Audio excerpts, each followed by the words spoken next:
call this meeting of the Schertz-Cibolo-Universal City Independent School District to order. Let the record show that a quorum of board members is present.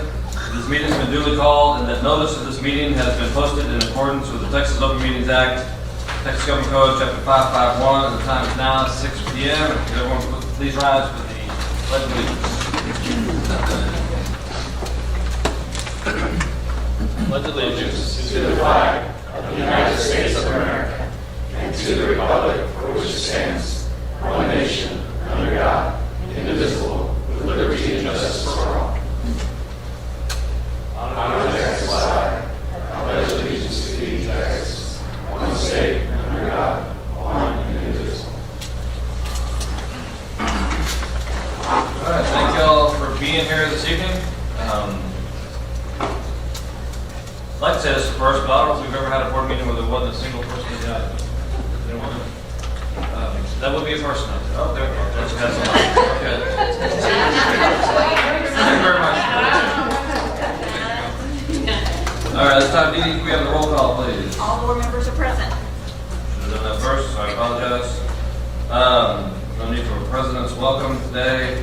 I do want to say that, would you mind giving us a quick update? We're live streaming, I guess is what it's called, technically. We're not actually going live, but we're testing it today. It's private. Okay, can you, Live stream is private. I know it's on the agenda. Can you give us kind of a 30-second overview of what it's going to look like, what's happening with it? Sure. So there are two cameras. One is focused the same way that it always has been, and the second is on the podium. And I will just switch between the two, so the podium will only be showing on the recording when somebody's speaking there.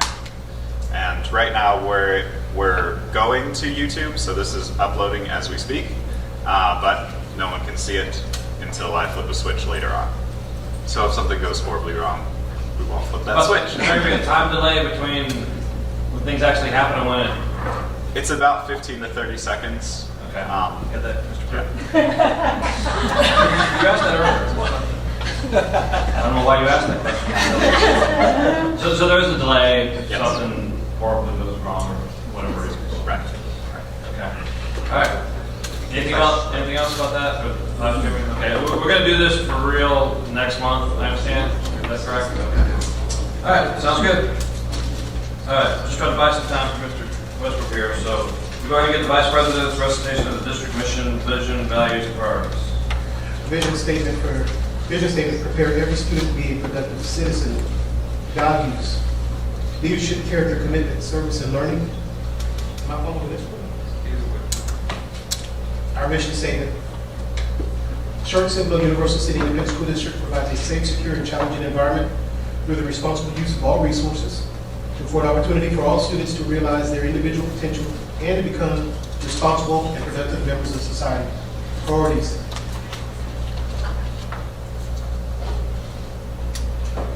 Priority number 1, high achievement for all students. Priority number 2, high performing and engaged workforce. Priority number 3, effective and efficient district and campus operations. Thank you, Mr. Westbrook. We have the board recitation of district belief statements, starting with Mr. Pruitt. We believe all students have the capacity to learn and be successful. We believe a safe, secure environment is paramount to learning. And we believe living our core values of leadership, character, commitment, service, and learning result in the ability to set and achieve lifelong goals. We believe quality instruction addresses the individual needs of our students. We believe engaging, interactive, and authentic teaching creates empowered, active learners prepared for our changing world. We believe embracing technology as a relevant tool enhances learning in and beyond the classroom. We believe in a professional learning community and culture that allows time to collaborate and share best practices in order to improve continually. We believe good communication is critical to success. We believe lifelong learning enriches staff through professional development. We believe measures of our success go beyond standardized testing. And we believe public education is defined by the local community with limited state involvement. Thank you very much, trustees. Do we have any correspondence to discuss? No? Okay. Next item is report on board advocacy. Does any trustee have anything of interest you may have attended over the past month that you'd like to share with the remainder of the board or the staff?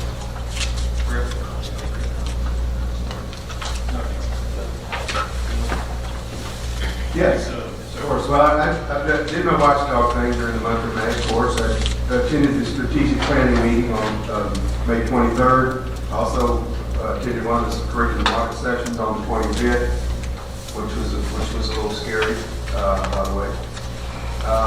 Attended the Lighthouse Leadership Program at Green Valley Elementary. It was a little daunting. I thought it was. And of course, I attended all the graduations. Allison Steele, and Clemson. I thought they went very well. I appreciated all that work and effort the staff went through. Very nice. I agree. I thought all three graduations went very well, and I was pleasantly impressed with how professional all of our graduations were. I attended the chamber meeting this morning and the Tri-County Chamber the week before, as well as the Northeast Partnership. We get a pretty good rundown at the Northeast Partnership of the chaos in Austin. It's predominantly geared towards the cities because that's most of the people at the Northeast Partnership. But we still get to hear that the politics get involved. And earlier today I visited 11 different schools.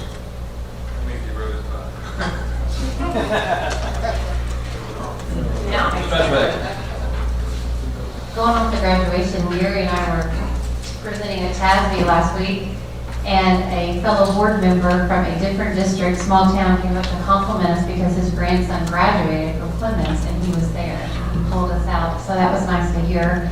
He said, I'm just used to small town graduations that we do, but he said, when I saw the list, I thought, we're going to be here all night. And he said it was awesome to see how efficient and how nice that graduation was. So it's always nice to hear from somebody else. And then Gary and I were, and Robert and Jerry, we were all at TASB Summer Leadership Institute last week. I was there, so. How many trustees did you all present to? And there's probably 300 in that room, you think? 300 people in our room presenting to, so. And it's kind of similar thing. During our presentation, we met a Mr. David Science, our head coach's dad, who happens to be a trustee in Three Rivers. And he came up with afterwards too. Talked to him, and just like good board members, we told him we certainly hope his son does very, very well. He knew what I was talking about. He understands. Anything else for the last month or so, everybody? All right. Moving on. And I also, Dee, if you want to type in here, it'd be great. But I know I haven't been, but if trustees been keeping up with submitting their attendance to various events, or do we need to do a better job of getting that information to you? Well, it would be nice if everybody would submit that right after. Very well said. Thank you. You're so polite. So, go ahead. Yes, sir. I was unaware of the whole process. I'm trying to be honest, but I was clicking it and adding it to my calendar. Is there a way for y'all to take it from my calendar and place it on another calendar? No. So whenever I attended an event, that was listed for, let's say, Tri-County, I would add it to my calendar. Graduation, I would add it to my calendar. So my calendar has all the events that I've attended. Is there any way for you to go in there and look at my calendar and then just transfer them over? We can't go in and look at your personal calendar. You could print out or say this week every send it to us that way you want to do it. Or we could maybe build something in the board group where people could just go in and write activities that way and not have to email them. There's so many different options. Yes, ma'am. I had a hard enough time doing that, so I Trustee, I know it's a little bit of an inconvenience, but we were keeping that information for a reason, just so we can kind of see what we're doing. I know it's a shame if somebody does spend a lot of time on activities and then doesn't submit the information. It actually looks online like you don't go to anything, which we know isn't true. So that is public, right? So if somebody wants to go in there and look at it, And so I'd encourage everybody. Mr. Emmett, it's possible if you want to go back and look at your calendars and submit from January on to us, we can backdate that. Everybody okay with that? Okay, thanks, Steve. All right, on to the report discussion items. First item is report June 2017 construction update. Mr. Kruski.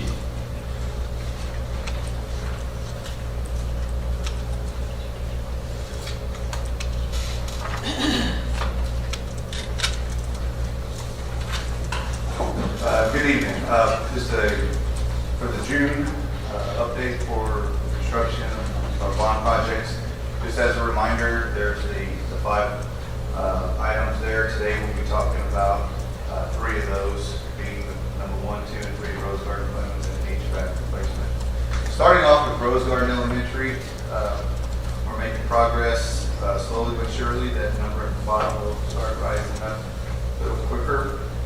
Currently, what's going on, utility installation, pier installation, suspended slab pours.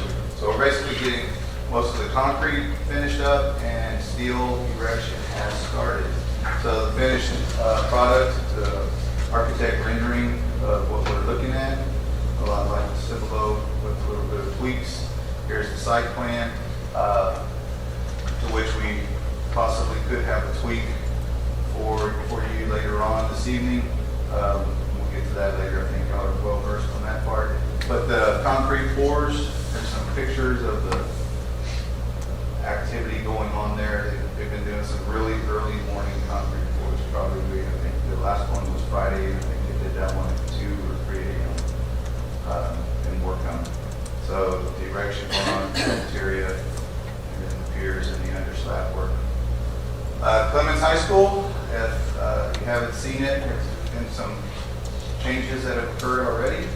The general contractor, Bartlett Cock, was very active here in the last couple weeks. We're still demoing existing structures as well as some interior areas of the building, moving dirt, installing utilities. So wanted to remind as we go forward, this is a long project. So we're looking at 2020 for the completion. So Great Wall was built with 1 stone at a time. Okay, so here's just a reminder of everything that's going on in there. What we're doing right now, not to review the whole scope of everything, but the contractor has taken down at 6 o'clock here, the purple area, the laydown area. They've also moved in their job trailers next to the field house and the parking lot. We've stopped entry off of Elwell between Beard Gym and the campus parking there for safety reasons due to the demolition work going on for the new auditorium and the new auxiliary gym. Around the backside, we're working on the CTE building as well as scraping that campus parking on the backside, I guess about at 1 o'clock in the upper right-hand corner. So work is moving, they're setting it up, and we're also doing the trenching and site work for the new utilities through the student parking lot and the band lot there to the north. So just a few questions, or a few pictures as to what's going on there. The first one, the bigger picture on the left, that's where the old tennis courts used to be. So we're kind of looking up from the science wing exit door, looking down into there. This will be the new CTE building. In the background, those are the BBY baseball fields. Same picture here to the right, just a different perspective. This is a view of the old CTE area, the demo work that took place in those the old welding, small bots, and auto body, and the other areas in there. So you can kind of see it's just the demo work and then the hole that is now there. No, nothing there. So they're clearing that debris off and getting ready to start the new auditorium in that spot. This was a little hard to see, apologize, but they're starting to demo the front canopy. So that area will then now start transforming. And then inside, it's a great picture, please excuse our mess, but we're doing some of the internal work to where these areas here on the upper right in the D wing, and same for in the S, but of the office complexes that we're bringing into the kind of like the satellite office. If you remember, those wings will have admin offices throughout. So the science wing will get this. The D wing has upstairs and downstairs. So we're working on that. And these are to come back in time for school starting. So they're moving at a very rapid pace inside the building. The HVAC replacement is going on as well. Not a lot to show here except the work is progressing. We have demo and completed at Jordan, and the install of the ductwork is going on. So the schedule here for Jordan is still moving forward. Just some pictures of some HVAC stuff, nothing really exciting. Installation of new train XR17. If anybody was curious, so we're putting those units in there. This is the mezzanine portion at Watts where the ceiling was removed to work on the HVAC that's inside that mezzanine. Here's a picture of inside the mezzanine. So this will be now where the new units will be going in. And then Walder as well, same kind of concept. And then the financials, which are also in the packet, the board packet as well. I can't remember the exact page, I believe it's in the 70s, but 13 report, and the reminder for the estimated savings, we're looking at about $7 million, which we'll be bringing back to the board next month for the bond savings plan, for what to do with those, just as a heads up. And then here's a reminder page of what we've talked about in the past, of looking at HVAC replacement and land purchase with those bond savings funds. It just says a heads up. Also, I believe this is a reminder from the workshop. We're looking at, right now, the target school being Haskell. The amount there is not enough, more than likely, to do both campuses. Haskell is in more need right now than Green Valley, and then we'll see what the residual amount will be, which of course we'll bring to the board for that as well.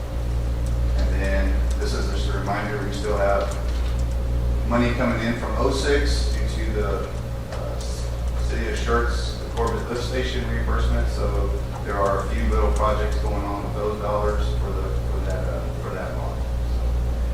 So FYI. Any questions? Questions or comments from the board? Wayne, I got a quick question for you. Can you go go all of that? I think it's like your first, it's the map of Cummins with all the colors and stuff. Oh, okay. Yes, sir. Okay, yeah, thank you. The campus parking for behind the stadium, Yes, sir. where the visitors park, it stops to a point down that road. Yes, sir. Is, other than financially, is there a reason why it stopped? I mean, is there some sort of, we can't do anymore or anything like that? So if there's not, my question would be, with bond savings, it probably would be, I mean, we have to, all the board has to realize that would be a really nice thing to add to that campus, for the district stadium. So What would just you- keeping in mind, if it's the reason why you stop because of, law or something, hey, fantastic. But It was a design. This was what we put out there in the design docs, and Right. we felt we wanted to get the bids back in first and see before we could do any kind of modification Understand. anywhere. And this area down south of that line, to be honest with you, gets real tight, and we didn't know if that was going to be a good economies of scale for the dollars that we were getting. So we were kind of trying to take that triangle. Okay. And as we got narrow there, it was kind of like, okay, let's just hold off for a second and see what we can do. We didn't want to push the envelope too much. I understand. So I'll take into consideration. Right, I just think there's probably an agreement, I guess, amongst most people that says, boy, if you take that all the way down, it would make it just a better place. So, okay, thank you. Wayne, what's the determining factor as far as which elementary school gets the HVAC replacement?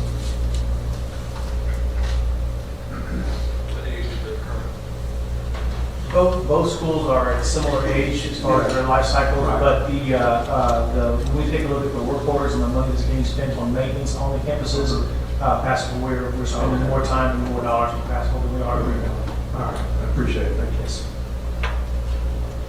Anything further? I was just gonna say, Wayne, I've been asked a lot, just because I was because I have kids in school, I guess, but they are so excited. I know on Facebook we posted the picture of the first demolition and had them all say, I was at soccer camp and watched it all go down, and other people saying, so I don't know if we want to give some, I don't know. I know we have the bond page that people can go to on the regular site, but what they skim through is that social media. So, I know we don't want to show everything, but some of those that they can't see since some of it's blocked off now. So. We are, Mr. Suarez and I are working towards that on the big milestones and everything. Just putting little pieces out there to say, hey, here's what's going on. That's awesome. Along the same lines, we're also using that as a communication channel during the project that will then help out the campus on certain items of, hey, this is because of the magnitude of this, there's going to be days where things happen. So we'll Yeah, send it out to the kids. I was thinking we also open up the can of saying, is I can be done by his time, but you know, you're gonna get all those questions too, but also I know a lot of people are excited about it on that website. Thanks, Mr. Bruce.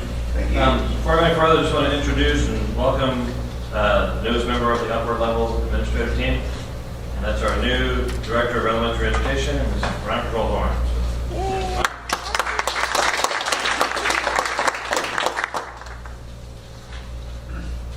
With that, next item, report, update on the 85th Texas Legislative Session, review of the 2017-2018 budget process. Dr. Gibbons.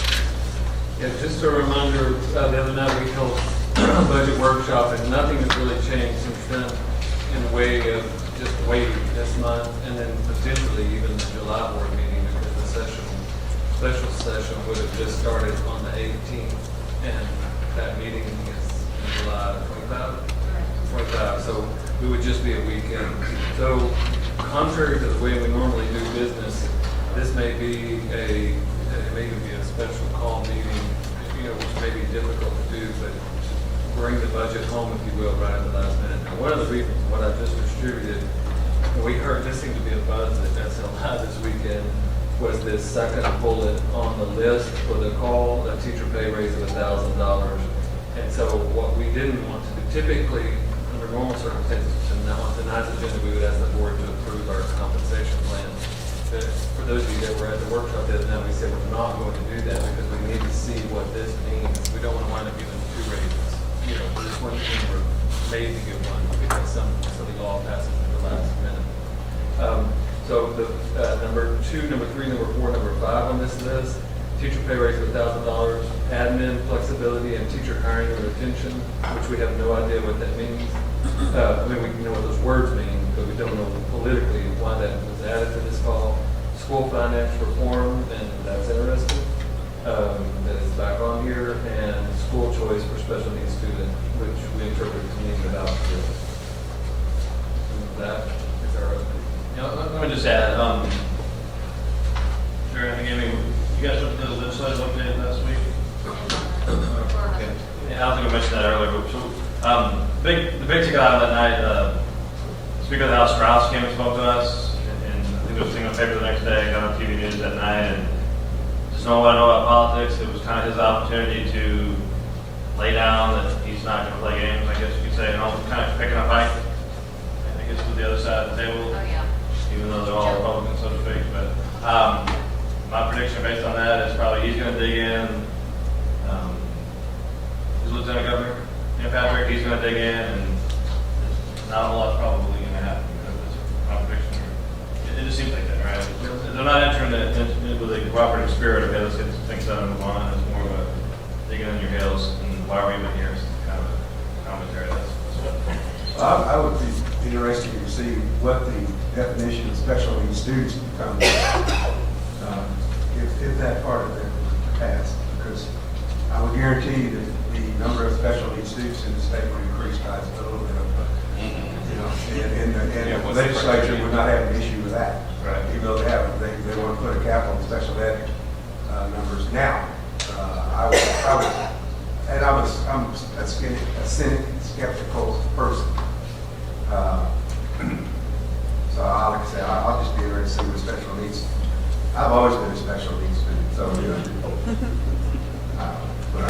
So July 18, this session begins. Mr. Inman and I have, and Mr. Suarez and members of our great conversation team have an appointment with the Lieutenant Governor's office at 9 a.m. or 10 a.m. 10:30 a.m. that morning, the first morning of, and then we're meeting with all of our other senators and representatives that morning just to make sure that they know we are engaged even though it's summertime. all right, next item, discussion, expenditure projection plan and potential funding for 17-18 projects. Mr. Mosley. Good evening, President and Dr. Gibson, members of the board. So this discussion item is pertaining to our district EVP. As you know, our senior leaders developed the expenditure projection plan in correspondence with our 10-year facility plan. The plan lays out an integrated and systematic approach to our resource allocation beyond our normal budget dollars.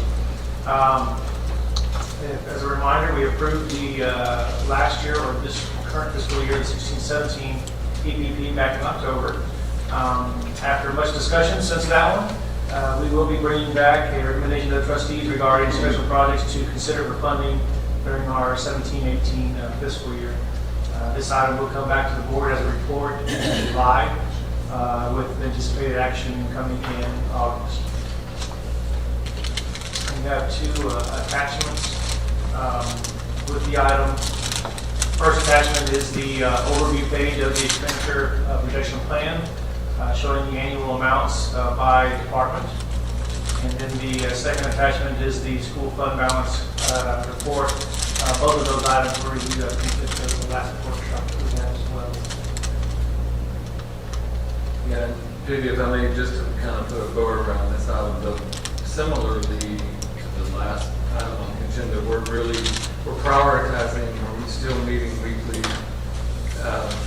In fact, we're doing probably more work as far as opposed to just being one X $1 million bucket. We're doing 250 increments or 100,000 increments. So 100,000. Since we have a little time to wait on this legislative session, we're going to prioritize in $100,000 increments. So it's not just $4.5 million bucket. Correct. So then if we determine based on legislative action we can't afford the whole thing, we'll be ready to ask the board to approve only a portion of it. Yes. Is that fair? Yes. Yeah, so the same approach that we used as we developed the VP, we're using now to further prioritize the 17-18 to ensure itself. This stuff's easy to defer. I mean, stroke of the pen, and then everything's a year older. And we have a tendency to ride them 5 years longer than they're supposed to be written. And now it's 6 years. So it's easy to do. Defer maintenance, don't change the oil in your car. But there's a point of day of reckoning at some point. So we'll be prepared once the legislative session is over to bring it back to the board. Any further? Thanks, Jay. Next item is review of the 2018-2022 district strategic plan development process and timeline. Yeah, in the packet on page 19, I believe we're starting on 19, is our step-by-step. Tonight's report is just simply to say that we're on track. We did finish, as Mr. Hughes a while ago noted, and you were there for part of one day, and then Mr. Perkins was there for part of one day. We had a great outside facilitator come in and facilitate a great process, have students involved. We do have a draft of a new mission statement, a new vision statement, a new profile of graduates, sorry, I'm drawing a blank, that we will present to the board in July. And we'll ask the board to vote on these at some point in the next few months. That's not for implementation immediately, that's for implementation with the 18 through 22 strategic plan, if that makes sense. But we need the board to go ahead and act on it that so that we can start aligning priorities to it. So that's going to be it's going to seem a little odd that that's the time I'm going to do it. Anyway, we'll bring those back to you in the next few in the board meetings.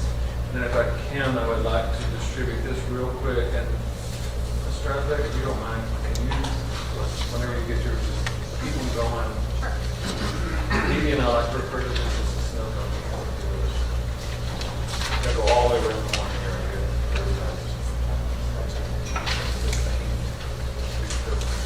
As these are coming around, I'll kind of start talking about it, and then we're not going to belabor this very long, but as you know, we've been trying to take the 19 measurable goals down to 6 goals, and it's kind of 7 because we split SAT, and I think it's fair to do that based on the way the results came in, and they keep it that way, because that's 2 different sets of people, and it lets them see their piece of it maybe a little clearer.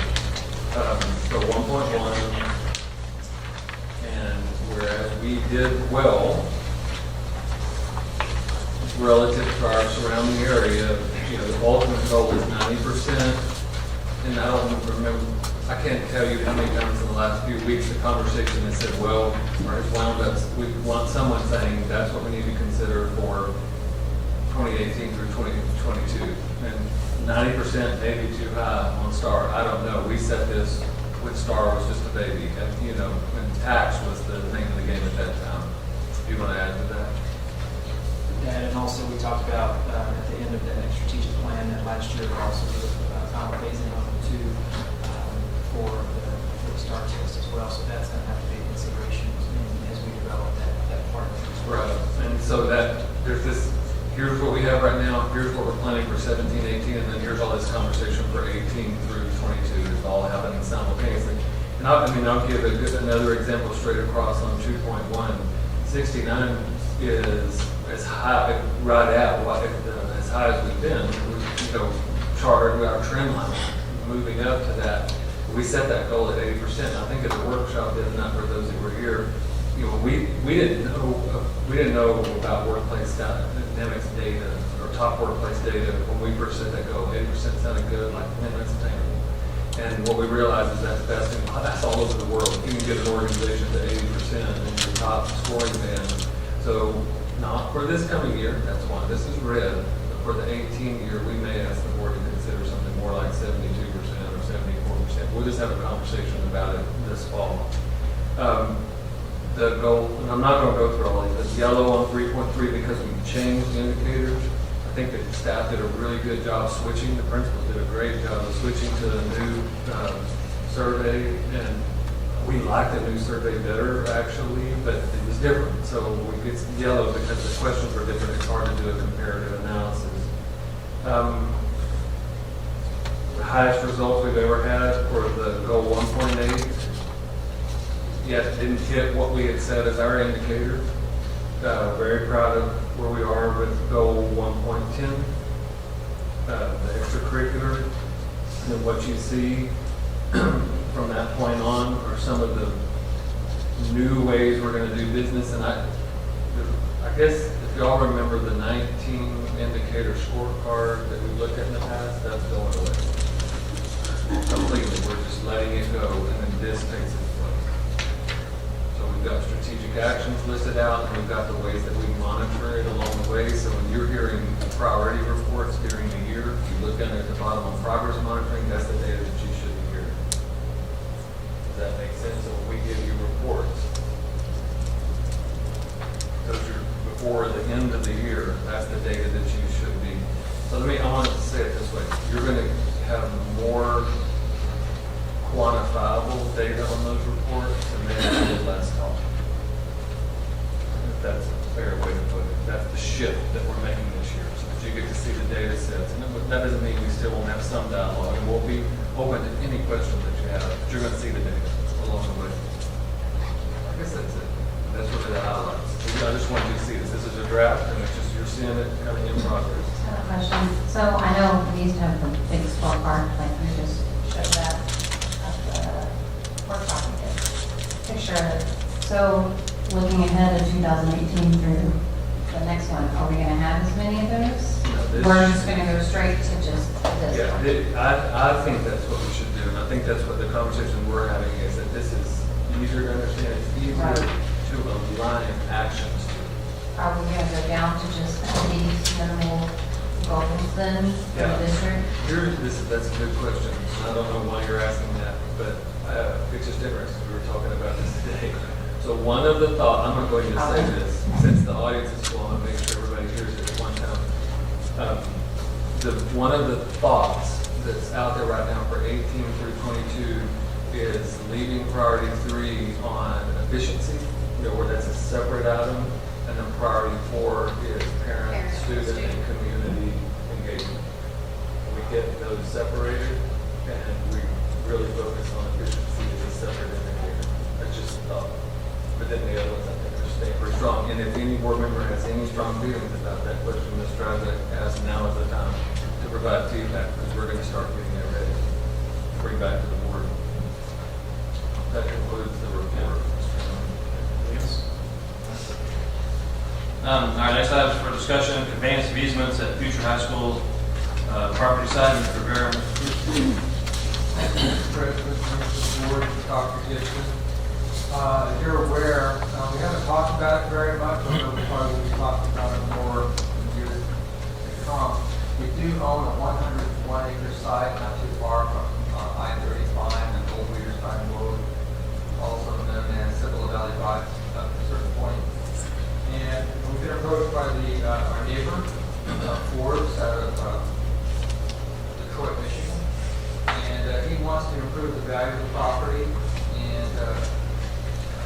install a sewer line that will go right across our property as shown in our agenda. On page 32. We actually own, there's a gap between his two properties and ours, and our property is an entrance gap for us.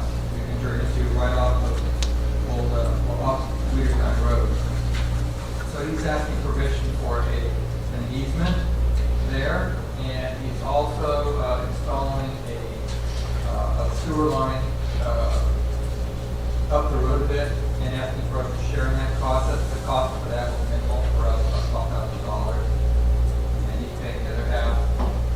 We're looking at his easement will actually benefit us if he does put that sewer line in there. It's something that we would be asking for in the future when we develop that site, so he's actually helping prepare the area for us for the future. And that's not his motivation, but it's working out for us as well. At the present time, we've got the easement drafted for the city of Schertz to take that as a utility easement, but the provisions in the local government code allows you to go to the city of Schertz or directly to the abutting property owner on either side, which just happens to be Mr. Forbes. We'll be bringing this back to the board for consideration to align as far as that document. Any questions on that? Matt, is it right there on Weirstown Road? Right on the corner. That's what I'm trying to read that? Right on the corner of Weirstown and Old Weirstown Road. Okay, so, Cibolo Valley Drive goes right to that point where it Schertz. right, so it's not the property behind us closer to 35. It's actually the little strip that goes along that, along Weirstein, Right. that kept commercial that we didn't purchase. Right, Okay. that's a section that you're looking at. He owns the other, not the whole 90 acres that's abutting 35. He wants to develop that plus that frontage on Weirstown Road. And that little cutout's our frontage, or our cut through to get to the road. Right. That's what that is. Okay. That's what we're talking about. All right, thank you. Thanks, Matt. Next item for discussion, solicitation for fresh produce for child nutrition services. Mr. Mayor here. Well, Mr. Mayor, that's it, Victor policies, you have another appointment, and it's a holiday long overdue. So, going back to the solicitation for child nutrition services, the purpose of this solicitation is to provide agreement with terms and conditions that we can use to access multiple fresh produce vendors. And it'll be used as part of the child nutrition department's weekly quotes that they get for all their fresh produce. They currently use a contract at the Texas 20, Region 2013 Person Cooperative. However, they don't have the number and the quantity or quality of the produce vendors our department would like to have for our students. So they'd like to go out on the street and see if we can put it out without the market. Produce market. Any questions on this item? Seeing none, next item is discussion and resolution for interlocal agreement with the University of Texas at Austin. Dr. Wood. President Inman, Dr. Gibson, members of the board, we're coming to you with an interlocal agreement to do business with the Institute of Texas Public School Initiatives, otherwise known as IPSI, IPSI. This is a professional development group that has been in practice since 2004.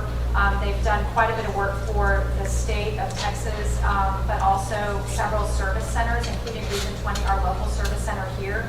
We've been working with them for the standards-based planning training and professional development for our upcoming SCUCISD. The contract we have with them is approaching close to $50,000, and we would like to engage their services for the upcoming school year.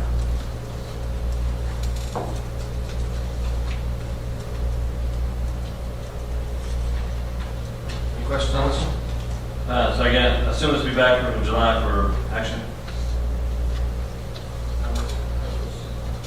Westbrook. How long have we been using it? Yes, sir. How long? Since about February, March. of this past year. They've done the standards-based planning training that probably 400 or 500 of our teachers have been through so far. Okay, thanks. All right, next item on the agenda for discussion, state-approved innovative course, assistive technology, Ms. Williams. I'll be doing this one for Ms. Williams. This course is an assistive technology course that has been approved by the state, but it does require board approval to offer this course for our deck of courses for high schools. We are requesting the use of this course. Specifically, it's a course that will support students with visual impairments, Braille, to access different kinds of technology to support their learning in the classroom. So it's like a pre-learning course so that they can use the tools the rest of their school career and beyond. Questions or comments? Anybody? All right, thanks, Dr. Wood. Next item, discussion, solicitation for stadium bleacher rental. Mr. Blenheim. President, Dr. Gibson, members of the board, I'd like to present a possible solicitation of a rental agreement with an experienced firm to provide bleachers during the months of August through November, adding approximately 2,000 additional seats to Lenox Stadium for district varsity football games. Resulting agreement will be for 1 year, one initial year with up to 4 renewal option years with an estimated annual expenditure of approximately $50,000.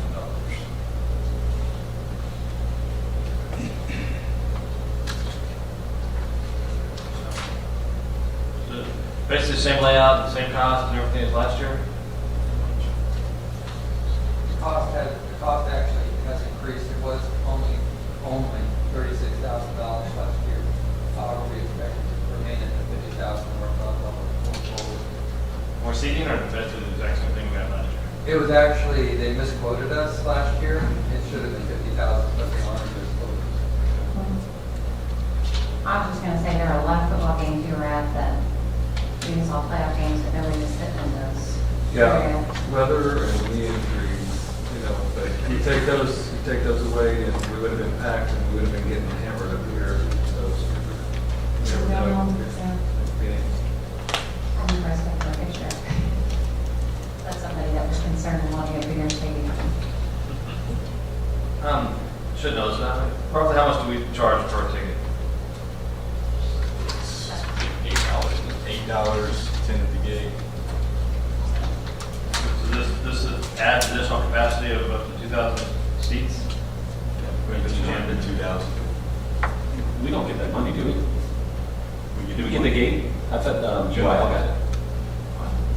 No, we get it? Okay, I didn't know. Oh, do they? Okay. Yeah, UI gets a percentage. Okay, so we get all the ticket sales. Yes, sir. Okay, I didn't. Close enough. I mean, so that'll make up to some extent. The more we load up the stadium, the more money we get back. If we sell it, then we'll throw that up.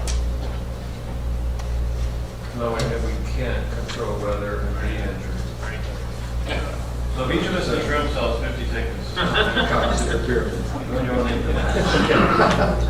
How many seats are current stadium hold? Our current stadium, Roughly. we're 6,000, I'm sorry, we're about 5,000 on the home side, a little over 2,000 on the visitor side. And is there a way to get an average ticket sale, roughly? Like, say, game X, we had 10,000 people. Yes. Do we have a way to do that? Yeah. I mean, I think we did the rundown. I want to say that Steel football brought in close to 165,000. I guess the question is, just piggyback on what she said, you know, there were quite a few games where we made comments like there's not a single person sitting in those bleachers. And it's hard to judge, you know, the one time we don't do it will be the time when we need 2,000 more seats. I was just curious if there's a way to get a general ballpark attendance, I guess, for a game and say, hey, you know, we're still, you know, it wasn't perfect, but for Clemens games, but vice versa, we may not need them or just to get a better. Looking at it, it's probably I mean, 5 to 6 games really. And I guess that's my possibly using. And if that's the case, and if it's not labor intensive to go back and do all that numbers, then maybe, if it's only 5 or 6 games, maybe that's something we should look at instead of the whole concept. Mr. Crew, we haven't looked at that, I believe, and Matt, feel free to jump in. We've looked at the cost analysis of take down, put back up for various games, and it makes more sense financially to leave them up. The labor costs and everything else associated with tear down, put back up, especially when it may be back-to-back weeks, it may be missing a week, but we can look at the schedules also to determine what those high-capacity games may be, that they're very predictable based upon our opponents. We have done a little research, correct, Matt, on leaving those there, the cost of leaving them there and renting them for the year, but also the availability. If we don't, then it's more cost advantageous to do that, but we may lose them when we would need them if we're not doing that as well. So I think that gets to, does that get to the question that you were asking? 2 years ago, 2 years ago, it was perfect. I mean, executed perfect. Last year, it's done. We lost money. So, I mean, we want to roll the dice next year, but Yeah, we you don't know, if you go to any high school stadium in the state of Texas, and it just depends on the product, and a lot of times you can't control the product on the other side. Yeah, the And thing what's is, amazing to me is some of the larger high schools that we play bring less people, and then we are. And of course, I know travel's involved, but like weather had a lot to do with it. A couple of injuries here and there had a lot to do with it. But you also have to factor in postseason, that if we don't have those things, a lot of schools will not want to rent our stadium for postseason play. You make money off of that. You're better off having them than not needing them. yeah, and it's a good question. And Mr. Crew, that bothered us as bad as it probably bothered you after seeing those get set up and knowing what we're spending on it and then just looking and they're not full. So it's a good point. Well, then the follow-up question would be, and just because I have no idea, because I'm not in the bleacher business, but if we're spending $50,000 a year to rent them, what would be the possibility of just looking at purchasing them? I mean, if it's, I'm just making up a number, $200,000 to put bleachers in the stadium to buy them, is that something that we could look at Yeah, as an alternative? it's $200 a seat to build them, and then you're going to trigger more than 2 now. So at one point we said it's $200, so it's more than 2 now. And if are you factoring in the restrooms that you have to put in, in the ADA? If we're looking at permanent seating structures, it's going to be around $250, close to $300 a seat, just for the support structures around as well as infrastructure. And what, now I'm going to go ahead and say this, we're getting that number for the board. Right. We are getting that number for the board. We're calculating that. I'm just thinking of the number, if it costs $250,000 to put them in there, and we're spending $50,000 every year renting them, It'll be a lot more than that, but still, it may be a good idea. If it's a 20 or 30 year plan, it may be a good idea. So we're going to bring those numbers back to the board. I think what he's trying to say somewhat is, over the next 2 or 3 years, we have to make a more comprehensive evaluation of our stadium situation, whether we're going to have a bigger stadium, another stadium is steel. Does that make sense, John? Yeah. yeah, I know what you're it's saying. more cost effective to just look at purchasing them, if we're spending $50,000 a year renting them. So I think that's, I guess the point there is it's not going to happen tonight or this month, but that's certainly something that you guys can take a look at to figure out the bigger picture. Absolutely. All right, so again, this is just for discussion tonight. Mr. Lenoff, this will be back for action item in July, I understand, right? So if we approve it in July, that's enough time to get the seating moved in? I believe so. Yes, all right. Just for curiosity, what are the big games this year? I know, so Judson will not be coming over here for the Steel game, which I know that was a big one last year. Yeah, Steel's over at Judson. I believe Judson comes here for Clemens, it's always a big one. Clemens, Steel. Steel, Madison to kick the year off is always big attended. Smith Valley will come here, which they're kind of hit and miss, depending on. Or Smith Valley, Steel. Yeah. Steel's got all the home games this year. Clemens has all the away games. They've got, I think it's 7 and 3. All right. Appreciate it very much. All right, next item, discussion, November 7, 2017 trustee election timeline. And just for everyone's sake, so this coming November, positions 4, 5, 6, and 7 will be on the ballot. Does everyone know their actual position here? Thank you. All right, so I believe that will be Dreisbach's position, my position, Mr. Wilson and Mr. Puperto are up for election this November. Dee, you may want to jump in here a little bit, but we have to start getting things in place now to provide notice and deadline to file and call the election and things along those lines. And I know Dee's done this several times now, so you want to just give us a The notice of brief election overview? file will be posted on Thursday, will require by law posted by Thursday. Right. Applications will be accepted in our offices, we will give you, well, it's July 22nd, that's Saturday, so we will start accepting them on July 24th and through August 21st. So election day is November 7th. First day to file for place on the ballot, July 24th, which is Monday. I guess the last day. I think that was like Thursday is the last day?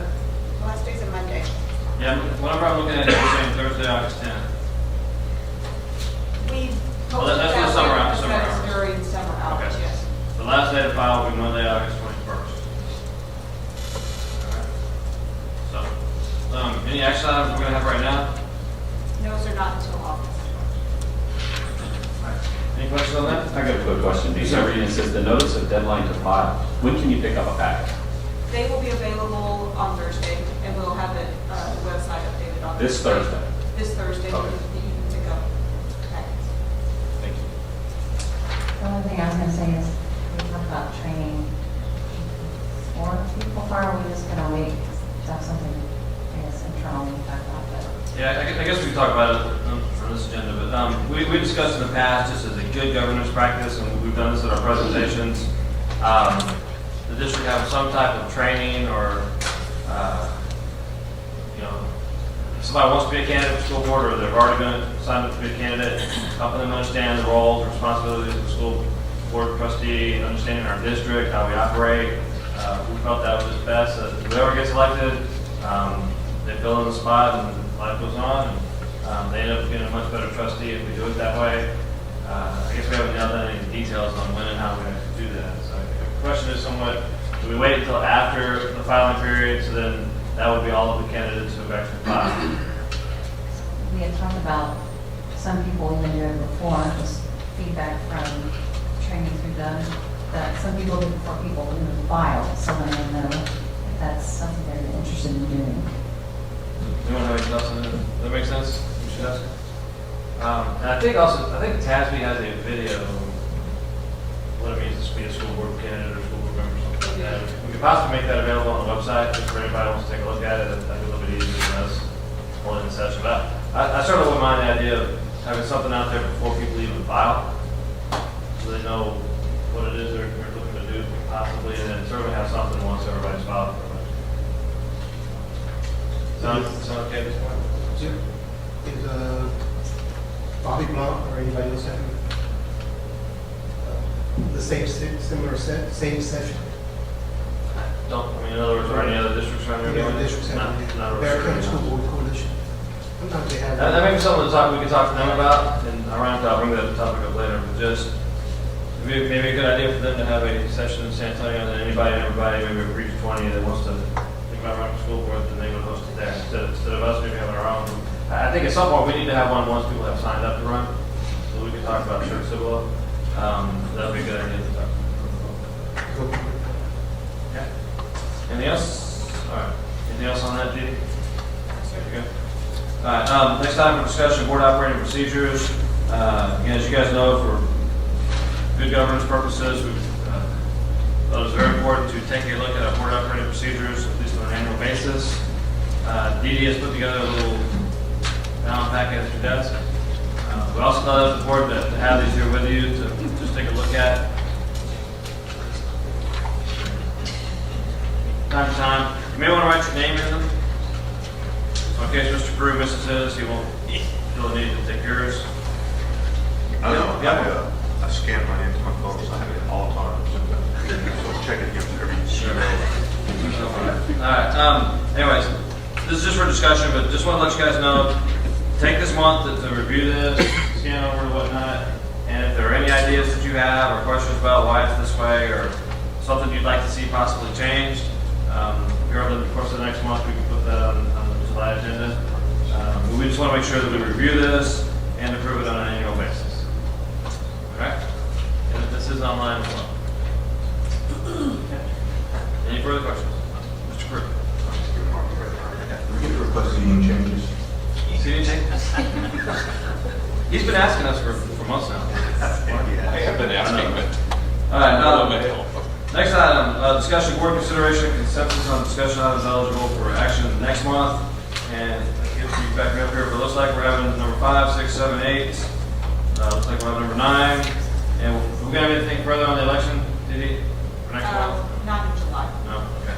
So 5 through 9, skip 10, and then number 11, we would have for action at July 4th.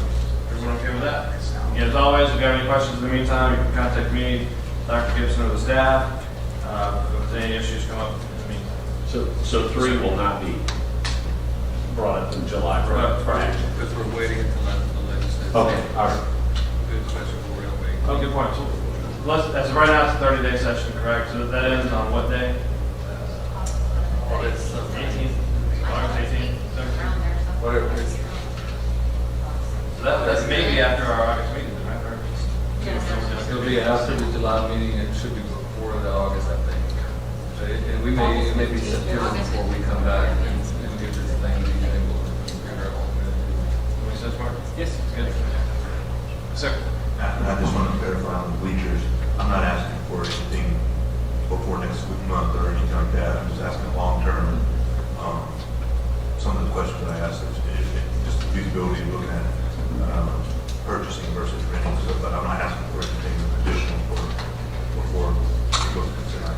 Yeah, I appreciate that. And I think too, just one out, I think you guys, we all hear from the community about our stadium, and do we need a bigger stadium, another stadium, and we hear that kind of stuff all the time, and you guys probably do too. So I've talked to Dr. Gibson about it. We just need to start thinking ahead of schedule and what all that's going to look like years down the road. So that's in the works as well. Okay. All right, this time we got the consent agenda. Get started on page 50. It's my understanding we're going to pull agenda item 1I. Yeah, yes, Mr. Chairman, we sent out an additional communication last night. We did not get the information until today related to that item. And it turns out that what we sent to the board basically was the deal. The deal did not change. So it's the board's discretion. We were afraid it was going to change. And that's why we sent that email out last night. But they signed off today. Is that right, Matt? Yes. So it's up to you. If you want to leave it in there or if you want to pull it out and have a quick chat about it either way. We'll go either way. Okay, so what you're saying is that item is good to go as provided in the agenda packet. So if we do not pull it, it's part of the consent agenda. Correct? Yes. All right, would any trustee like to pull any particular consent agenda item for individual review or discussion? If not, do we have a motion on the consent agenda items? I'll move the Board of Trustees approve the consent agenda items as presented, A through I. Second. We have a motion and a second. All those in favor, raise your right hand. Any opposed? Okay, motion passes unanimously 7-0. All right, other action items, request for board approval, new positions for school year 2017-2018. Ms. Cannon. Yes, good evening, President Inman, Dr. Gibson, and members of the board. Tonight, we're requesting 3 additional positions. 2 of those are assistant principal positions, one for Cibolo Valley and one for Corbett Junior High. Those are based on the staffing guidelines and our demographic staffing or student projections. They are nearing the mark where we would want to place an additional assistant principal at those campuses. So we're requesting those for this next school year. We're also asking for a satellite transportation supervisor. We've actually piloted this year out of Steele High School, a substation for the transportation department. And with the size of the department growing, the number of vehicles and equipment that are growing, the department here is limited on space and parking and all. So we this year moved a substation over to Steele High School, and we're requesting a supervisor to help with manning that substation over at Steele High School.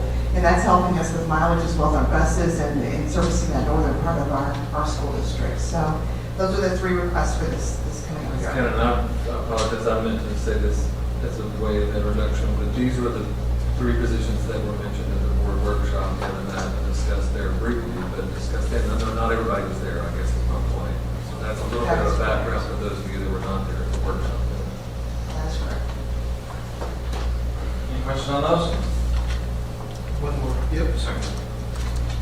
So how much is the transportation supervisor? What's pay rate? On the attached sheet, there should be a pay rate for you for that position.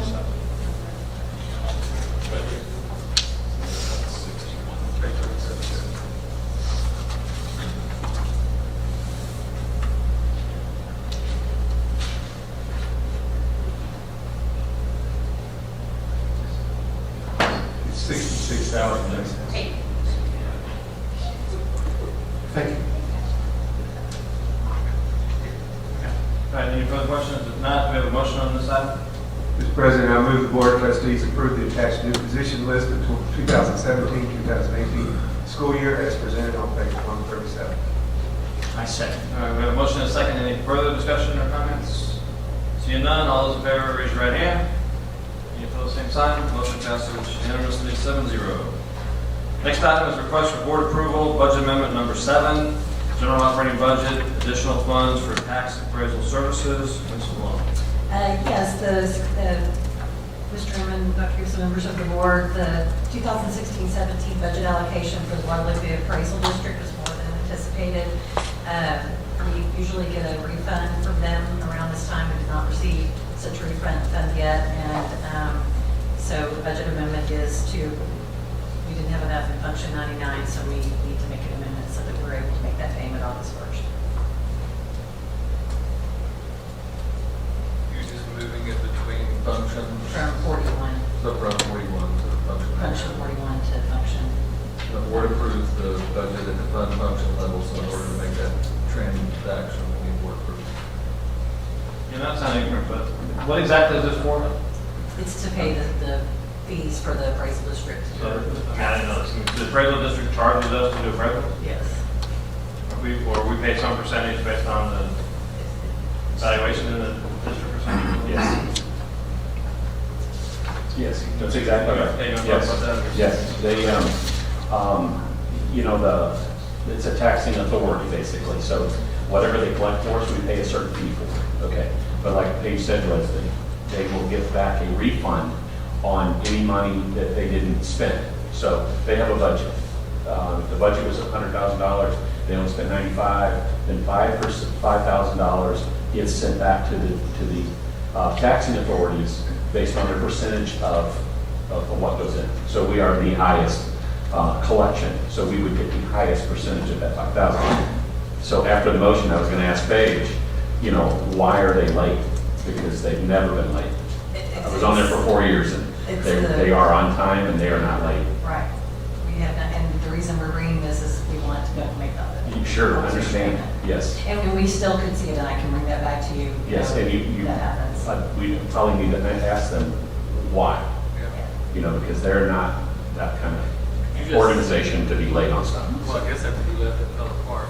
I think you, Doctor. Well, Mr. Finley is up there representing us. We emailed them and asked, or tell them that if the board does approve it, it's not about not paying, but we just want to know what you're asking. Yes, that would be my question, is why are you late in determining? But if like anything else, it might be because of legislature issues, because of the way they do things. We should ask the question, why are you late and why are we having to pay? They may have over exceeded their budget, which then they have to come back to the taxing authority and say, oh, sorry, we need more money. But we need to ask the question. We'll ask them for an explanation. Just put it in the board update. Should have done this earlier, but do we have a motion on this? Yes, Mr. President, I move that the Board of Trustees approve budget amendment number 7 for additional funds for tax appraisal services as presented. My second. Motion and second. Any further discussion or questions? Seeing none, all those in favor, please raise your right hand. Any opposed, same sign. Motion passes unanimously. All right, next item is request for board action, SCUCISD board resolutions to be included in the TASB 2016-2018 advocacy agenda. And I believe that starts on page 140. We just have 4 resolutions here, and I'll just kind of read this out basically. The first one is that the resolution is TASB supports the following position: increase state support for school facilities funding.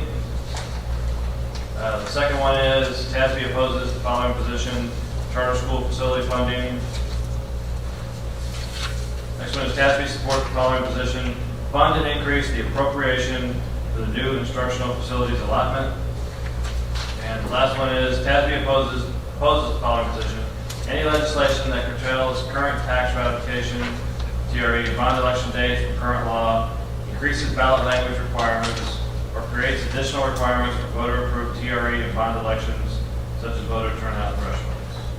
And again, I know these are not necessarily unique to our district. It's just more of these resolutions TASB gets, the higher likelihood that these become part of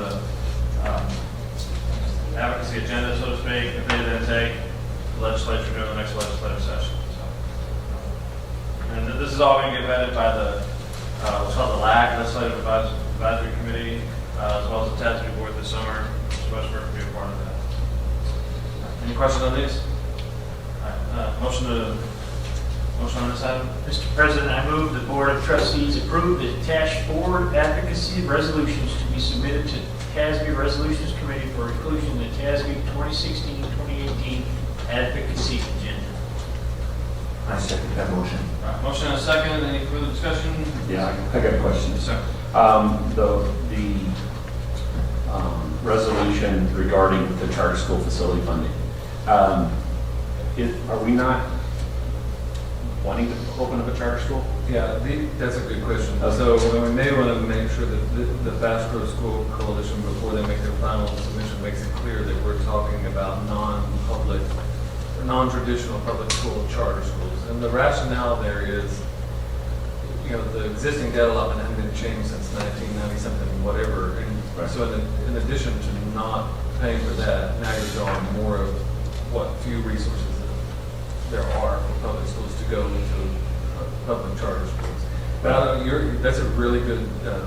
Well, that was my question. Is all of a sudden I'm going to sign something saying don't fund these things, but then on the other side I'm going, hey, we're going to open up a new charter school under our stuff, so now fund us. So Yeah. I just wondered if we should either pull that, just the one, you know, because it just doesn't make sense, or it's like you said, I didn't know if when the school districts do it, okay, do we fall under a different set of guidelines? Yes, we would, because the district has to agree to pay for this. Right, so do we fall under a different set of guidelines than what TASB actually opposes for other private charter schools? My understanding is the latter. I've got a lot of concern about the other ones. I don't have a lot of. I don't really care about this one. I understand. No, so if the board agrees with Mr. Wilson, I would say just leave that one. No, I'm not. I'm just saying, you know, just kind of, you know, again, it just looks like we're going to sign a resolution saying, hey, don't fund these things, and then we turn around and go, hey, by the way, we want to start opening. So right now we have a motion on the table with a second to support all four of these. If you want to make a motion, we can do that. Whatever the board pleases. I just wanted to throw that. And if not, then I'll make sure there's no argument for me. I'll make sure there's a clarification to what TASB that they understand. And I think part of this too is not wholesale being anti-charter school funding, but just until traditional public schools get all the money that they need, let's please not give it to somebody else. Right, it's just not necessarily the way it's worded. That's all. That's correct. Okay. We have a motion and a second on the table. Do you want to amend by any chance? All those in favor of the original motion, raise your right hand. Any opposed, same sign. Motion passes unanimously 7-0. No need to go into recess, I assume? We do not need for real property, but we do have for personnel. Okay, so we do, this time the board's going to go into closed session. The agenda had two items, A and B. B was dealing with real property, but we will not be having any discussion at the closed session with respect to real property. We are, however, going to go into closed session pursuant to Texas Code Chapter 551.074. Discussion pertaining to the employment of contractual personnel. That's the only item we're going to have in closed session. And we'll reconvene in open session to take any action that we have on that item. So as of 7:09 p.m., we are in closed session.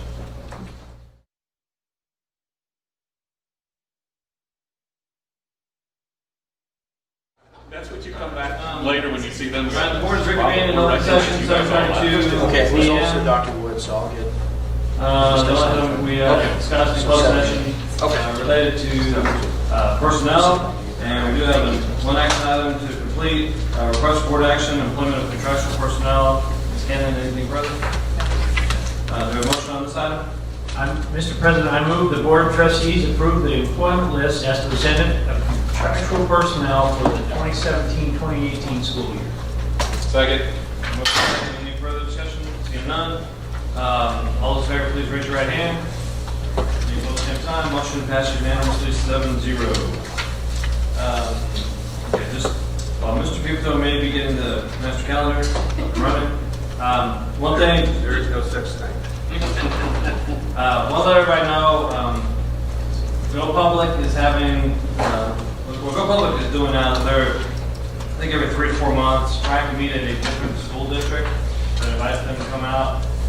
So it gives an opportunity for board members to go to different board meetings all across the city. Just learn about the culture of that district and how they operate. It's kind of interesting to just see how different districts do things. But I don't know if we've got that information here previously, but the meeting tomorrow night is at Harlandale. Just email me or call me outside of this meeting. I'll give you the details. So Harlandale tomorrow night. If anybody wanted to go, it would be nice to have somebody attend. Quite honestly, they usually have a meal and some other things. I thought about inviting everybody out here. The only problem is we're gonna have a 6 o'clock meeting. Usually Go Public tries to meet say at 5:30 or so. I just think it'd be a nightmare for most people to come out this way, do the work, and they're having to go with the traffic to get here. Kind of a situation as opposed to if we're going against traffic, if we're meeting downtown or something like that. So, let me know if you guys want to at some point maybe extend an invitation for them to come to our district. But logistically, it seems from a travel standpoint, maybe a little bit tough. So, comments on that? 7:30. On the last year, well, maybe invite Go Public to one of our, I'll talk to Gary. That's all fine. I'll talk to Okay. All right. Do we have anything on the calendar? Well, I don't have access to the meeting for the chambers and that sort of thing, but we will start getting that soon anyway. But I do have the board planning calendar for the July board meeting. I believe the meeting date is July 25th. Is that correct? And the monthly items we have are, of course, board advocacy, construction update, minutes, financial statement, budget, and purchase of goods and services, in excess of $50,000, employment of contractual personnel, and consensus on discussion items eligible for action under consent. Then our annual items we're going to have in July is the SHAC membership, which and the adjunct faculty resolution, TEA waiver for early release staff development, that sort of thing. Student code of conduct for 2017-18 school year. Board resolution for use of district transportation for project graduation. For 2018 employment. Employee compensation package, school year 2017-2018. Consideration of superintendent salary adjustment. Proposed M&O tax rate, INS tax rate for 2017-18. Public meeting today to discuss budget, proposed tax rate, hazardous bus routing resolution, service agreements, Texas school therapy provider, service agreement speech specialist, service agreement Epic Health Services, service agreement Ag TS Access Quality Therapy Service, MOU for, I guess that's memorandum of understanding for Bear County JJAP. And then our other items are EPP, solicitation of fresh produce, your local agreement with UT Austin, state approved innovative course, and assistive tech teams and board operating procedures. So that's next month. And Mr. Inman, I would ask that the board, again, typically, I didn't think about this, but typically we ask for compensation this month, so the board considers timing after that. So I would ask that be deferred until we establish staff compensation. All right. Any further questions or any items? No, only other thing is, starting next week, I'll be out of the country till August, so I'll be here. So if and I don't want to belabor the point since you're not going to be here, but Mr. Brewer and I had a chance to just chit chat. The two of us headed down this then.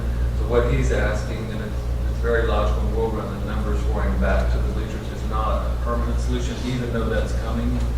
But even if a temporary solution, if it was going to be 5 more years before anything was built, if it was cheaper just to buy them and we settle them ourselves. Okay, so that was going to be my comment was, that's what John and I were kind of talking about. Is that fair Yeah, facilitation, okay. With the understanding that long-term we'll have permanent things, but in the meantime, if we could buy those exact same bleachers, hypothetically, for $220,000 for the next 5 years, and we're gonna pay $250,000 to rent them, it just makes sense to buy them, and we could always move them to soccer fields or whatever else, should we need them, but just a thought. Yeah, so the total cost of ownership of that would be the labor that it takes to, that, JD's not here, so hey, it's easy. JD's not here. So this is a perfect time to do it.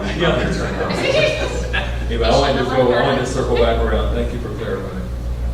And well, I was just saying, I won't be here, I'll be traveling for work in July, so I'll be at that meeting as well. We don't have a July 18th meeting, That's correct. Yes, my no. 18th? Yes, that's the call meeting in July. Okay, I won't be here for the July 18th meeting. If we have one for the 25th, I will be here. You will be here on the 25th. 25th, I'll be here, not on the 18th though. Which may have a level 3, is that right, on that night? And then the topic, help me remember, is it strategic plan update? Is that what we're going to give some data that we have, that we didn't have earlier in the year? What was the, I can ask, what was the update for health insurance? Like the cost, if there's any raise or cost or? I think we put it in the board update, but we can send a separate email out, and it's about 9%. So, What, 9%? yeah, which that's the industry. We're at industry increase. About roughly how much? Well, it depends on their policy, right? Right.